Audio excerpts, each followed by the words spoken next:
What is going on, guys? My name is Trevor. Welcome back to my channel. July is done. It was a very, very long month. We are now in August, but before we get into August movies, we got to talk about all the new releases I watched in July. I did a little bit different last month, and I'm going back to my roots of just talking about the new releases I watched in the month, and I saw 12 new releases in the month of July. Quite a bit of movies to talk about here. What did you guys watch in July? What movie was your favorite? What movie was your least favorite? Let's talk about all down below in the comment section. Lots more videos coming this week. Like tomorrow, I'll be ranking every A24 movie that I've seen, and pretty soon, a very cool, fun, special Hitchcock video. I'm very excited for it. August 13th. Mark your calendars, folks. Alrighty, right now, we're talking about July movies. Let's do this. So this isn't everything I watched in the month. If you want to see that, I'll link my Letterboxd down below in the description. You guys can click that and see anything that I rewatched or maybe watched for the first time as an older movie. These are all new releases from 2021, and a couple of these aren't from the month, but maybe from prior months past, but they're all 2021 releases. And right now, we're getting into our tiers. We have Best of the Month. One movie will go into that category. We have Great, we have Good, we have Okay, we have Meh, and we have Worst of the Month. Not necessarily meaning it's a bad movie, but I think in this case it's going to be a bad movie. But let's go ahead and get right into this. So first up, it's going to start things off on a very positive note. We have The Jungle Cruise going in the Best of the Month. I've watched this twice now, and right now, as of right now, it is my favorite movie of the year. I love the direction they went with it, and for me, being a diehard fan of the Wild Jungle Cruise, I love the quirkiness. I love the little hidden Easter eggs throughout the film that kind of hint back towards the ride.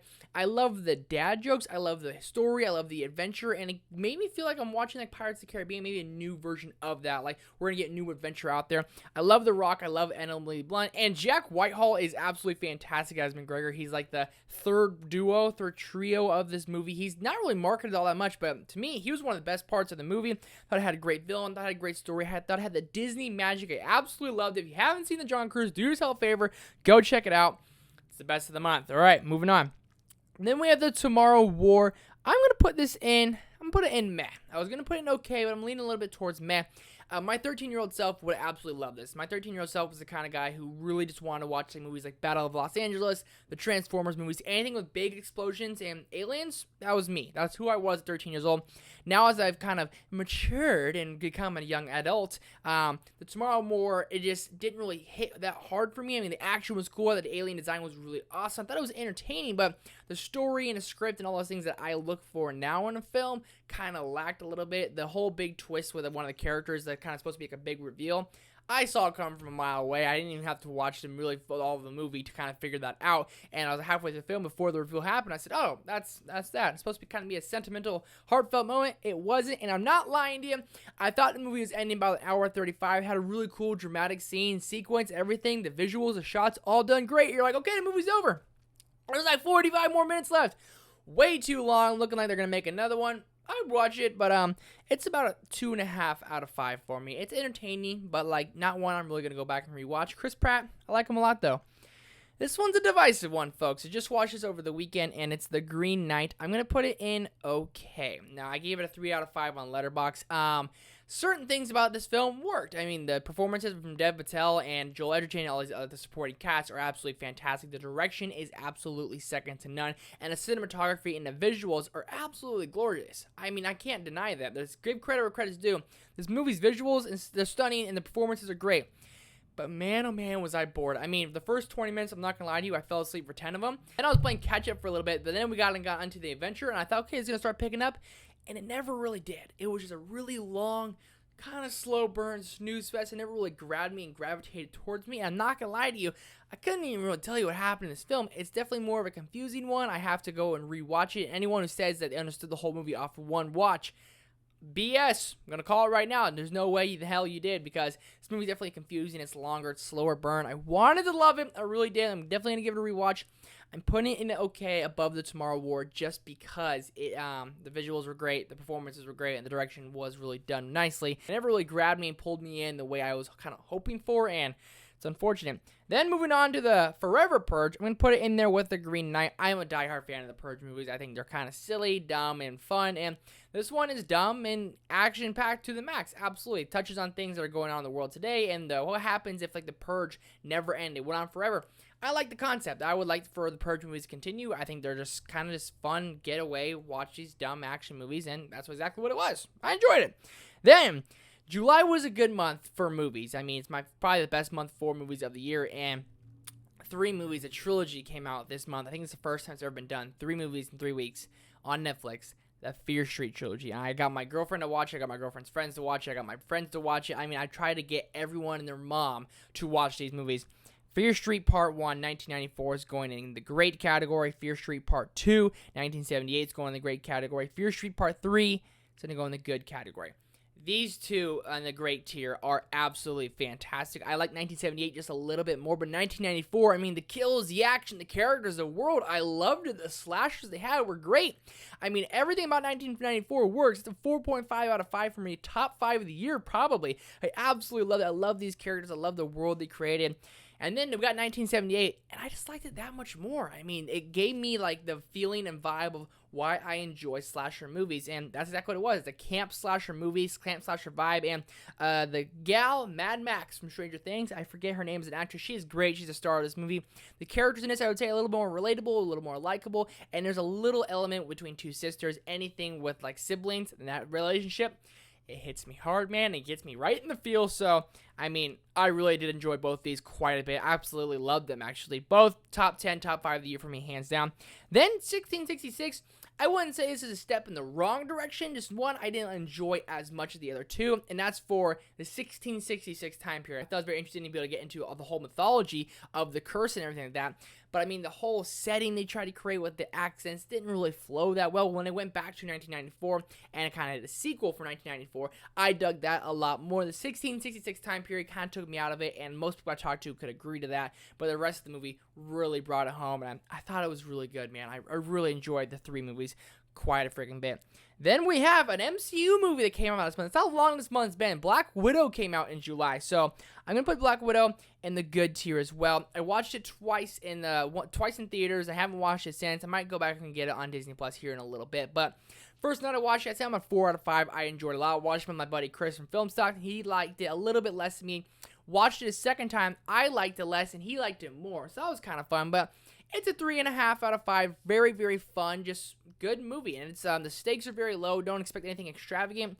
The big problem is what everyone's talking about, the elephant in the room, which is Taskmaster, who's like not a very good villain, because it's not even that he's not a good villain. It's just he has no screen time. He has no time to be a villain. No time to be at all. But Dreykov, I believe his name is, he sucks. I mean, come on. He's just trash. I wanted more from the villains, but David Harbour's great. Yelena's absolutely fantastic. I want to see a Red Guardian solo movie or TV show. Yelena's going to be in Hawkeye, and we're talking about that post-credit scene with Yelena getting like her mission to go after Hawkeye for the person responsible for her sister's death. What?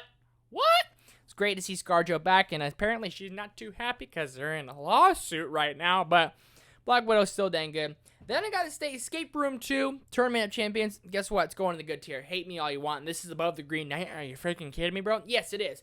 I go into this movie for pure entertainment, just to be entertained, think nothing of it, because that's kind of what I go in for these films, and I was entertained. I was entertained to the max. Saw it with my girlfriend and my girlfriend's friend, and we had a lot of fun. We just sat there. We kind of laughed. It's kind of cheesy. It's kind of dumb. These people are so smart. It's like there's no way you could be that smart, but you're that smart. It's freaking entertaining. How are you that smart? Oh, my God. It works for me, man. I have fun with it. It's a 3 out of 5. Nothing more, nothing less. It's just middle of the road, 3 out of 5. You know, like a solid 60%. And I enjoyed him. I enjoyed it a lot. Space Jam 2 and New Legacies 1, I didn't enjoy that much. And you're probably thinking to yourself, why didn't I go in this one to be entertained and kind of just like not really graded all that hard like I did with Escape Room 2? I did. I went in, actually had some expectations for this film. I was excited because I liked the original Space Jam decent amount. Grew up with it.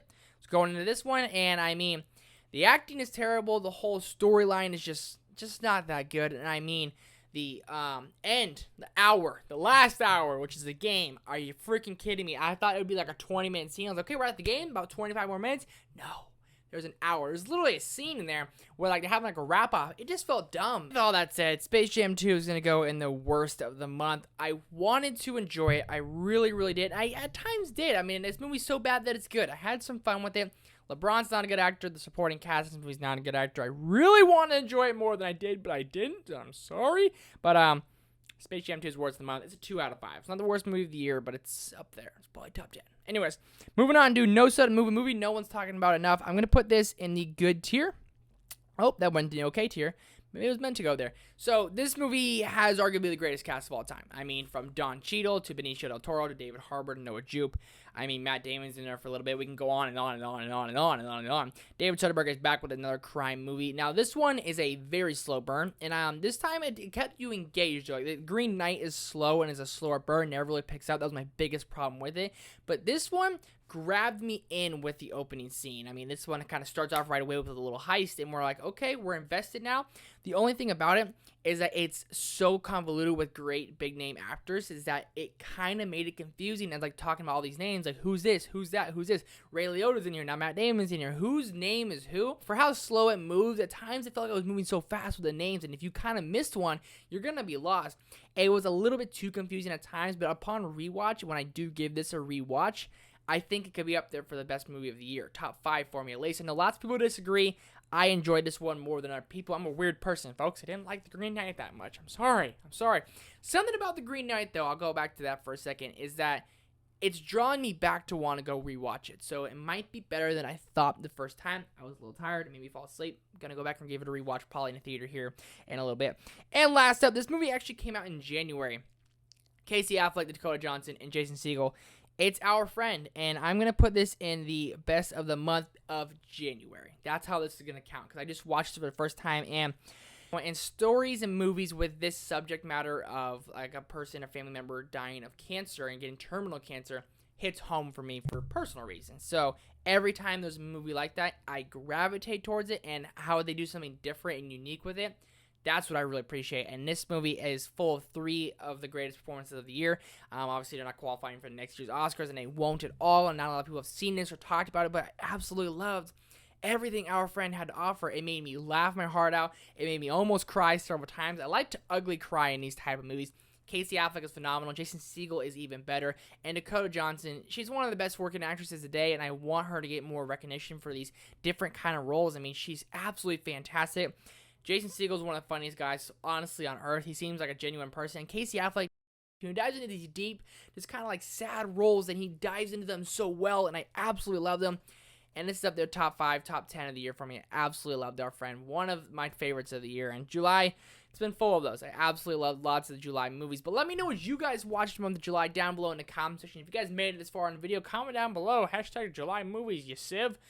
That's, I don't know, a sieve is a goalie who lets lots of hockey pucks into its goal. Anyways, let me know that down below in the comment section. Thank you guys so much for watching. Lots more videos coming this week. I'm excited for all of it. The A24 video is coming tomorrow. I believe some trailer reactions this week and the Suicide Squad. Lots of videos for that. I'm excited for all of it. Thank you guys so much for watching. I'll see you in the next one.